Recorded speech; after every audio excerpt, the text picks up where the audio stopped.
గురువు గారు. చెప్పండి అమ్మా. ఒక ఒక ఆవిడ దగ్గర నేను 2 సంవత్సరాల కింద 1,50,000 తీసుకున్నానండి. ఉమ్, ఆవిడ ఎప్పుడు రూపాయి పైసా కూడా ఎప్పుడు వదలదు. ఉమ్, అలా ప్రతి నెల ఇచ్చేస్తాను, వడ్డీ ఇస్తాను. అసలు ఇవ్వలేదు. కావాలని మా బాబు జాబ్ కోసం కట్టాము, వచ్చే కట్టాలని చెప్పి ఉంచాను. ఉమ్. ఉంచిస్తే మనం ఫోన్ చేసి సడన్ గా 2,250 కట్టాలి ప్రతి నెల. పైసా వస్తుంది. ఈయన అన్నారు అడుగుదాము తర్వాత ఇస్తాం వడ్డీ అని, అడుగుదాం అంటే వద్దు, ఆవిడ విందో, ఎందుకని ఊరుకోమన్నాను. సడన్ గా ఫోన్ చేసి అమ్మలో మీరు నాకు వడ్డీ ఇవ్వద్దు అని చెప్పింది.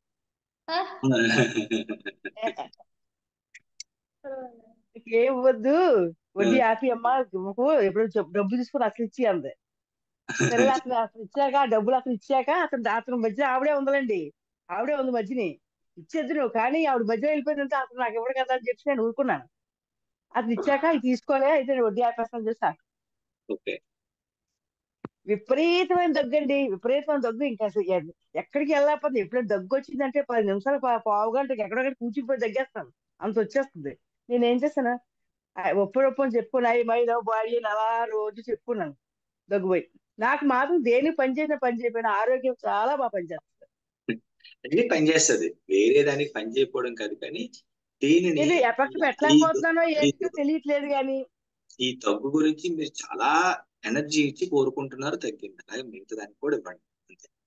ఇప్పుడు అన్ని కూడా నాకు ఇది తగ్గిస్తాయి. ఆరోగ్యం ఏదైనా సరేనండి, ఇదే కాదు ఏదైనా బాగోపోయిన తక్కువ ఉప్పు నొప్పి అలా చేసుకుని నాకు పోతుంది. ఇంకా హాస్పిటల్కి వెళ్తాను కానీ మందులు వేసుకోను. ఉమ్, ఇలా గోల్పల్లాకి వెళ్తాను కానీ మందులు అయితే వేసుకోను. తెచ్చుకొని పెట్టుకొని నీకు ఎందుకు, నేను రానని వీళ్ళు ఒప్పుకోరు, వెళ్తాను వస్తాను, నా పని నేను చేసుకుంటాను. Super, super, super. ఇది మా ఆంటీ మాత్రం చాలా మిరాకిల్. ఆ, డాక్టర్ శ్రీనివాసులు గారు.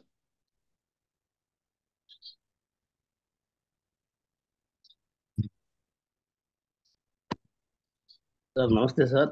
నమస్తే అండి. నిన్న నిన్న నాకు జరిగిన ఇన్సిడెంట్ చెప్పమంటారు సార్? చెప్పండి సార్. నాకు నిన్న ఏం జరిగింది సార్ సార్? ఒక్క నిమిషం సార్. ఎక్కువ మా వాడు వచ్చేసి ఎత్తుకోమంటున్నాడు.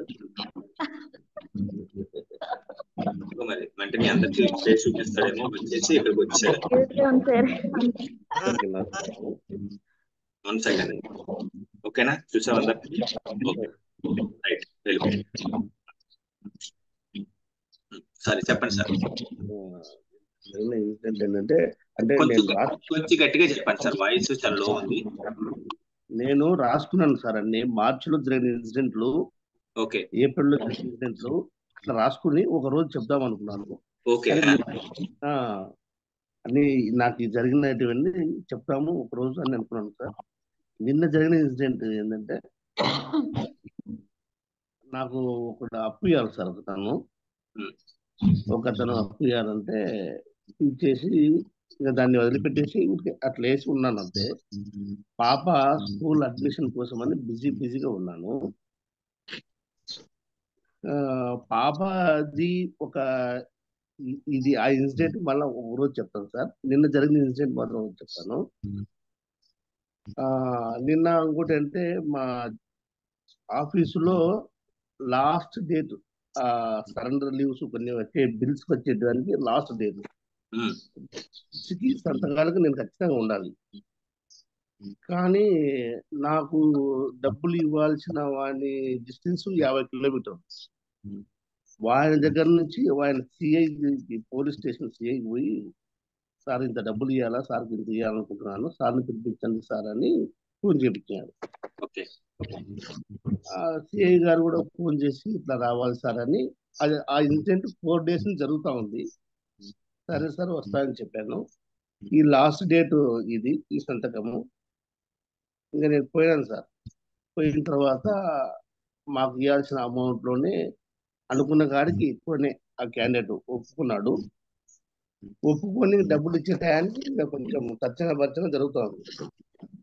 ఆ క్యాండిడేట్ రికమెండేషన్ ఏంటంటే ఒక మినిస్టర్ ద్వారా చెప్పించాడు సార్. ఓకే. మినిస్టర్ గారు ఉండి ఒకటే ఒక మాట చెప్పారు. ఆయన చాలా బాధలో ఉన్నారు మినిస్టర్ డాక్టర్ గారు, ఏదో ఆయన చిన్నగా తీసుకొని అడ్జస్ట్ అయిపోయి ఏం కాదులేండి అనే మాట చెప్తున్నారు. అదే మాట సిఐ కూడా చెప్తున్నారట ఆయన. ఆ మినిస్టర్ పేరు నేను మా తర్వాత చెప్తాను పర్సనల్ గా. అని ఇంకా నేను కూడా చేశాను. ఇంకా లోపల నన్ను బయటకు పంపించేసి సిఐ గారు ఆ క్యాంప్ నాకు డబ్బులు చేసిన క్యాంప్ డిస్కషన్ లో ఉన్నారు. నేను బయటకు వచ్చేసి ఒక 10 నిమిషాలు బయట వచ్చేసి ఫోన్ ఒక 10-15 టైమ్స్ చెప్పుకున్నాను సార్. మళ్ళీ వెంటనే లోపలికి పోయేసి వాళ్ళ పిలుపు వచ్చింది, లోపలికి పోయినాను. ఫైనలైజ్ చేసేసాను అమౌంట్ తీసుకొచ్చినాడు. ఆ అమౌంట్కి నేను సాటిస్ఫైడ్, డబ్బులు ఇచ్చేసినాను సార్. అది ఒక విషయం, ఎందుకంటే ఇది షేర్ చేయాలని నిజంగా నా మనసులో ఉన్నది. మార్చిలో జరిగినవి చెప్తాను. ఒక్క సెకండ్ సార్, 10 సెకండ్స్ సార్. ఇలాగా అదేనండి, చెప్పే అవకాశం వచ్చినప్పుడు ఇలాగ చెప్పేయాలని ఫీలింగ్ రావాలండి, చెప్పాలి సార్. అమౌంట్ ఇది sir 50,000 rupees. 50,000 rupees sir. Super. Thank you sir, thank you so much. ఎందుకంటే అమౌంట్ రావడం అనేది ఈజీగా అన్నారు, వాళ్ళు పిలవడము ఇవ్వడము రిస్క్ లేకుండా జరిగిపోయింది సార్. ఊహ కూడా అన్నారండి సార్, చెప్పా కదండి, ఊహ కూడా అన్నారండి. సింపుల్. అది సార్. Thank you sir.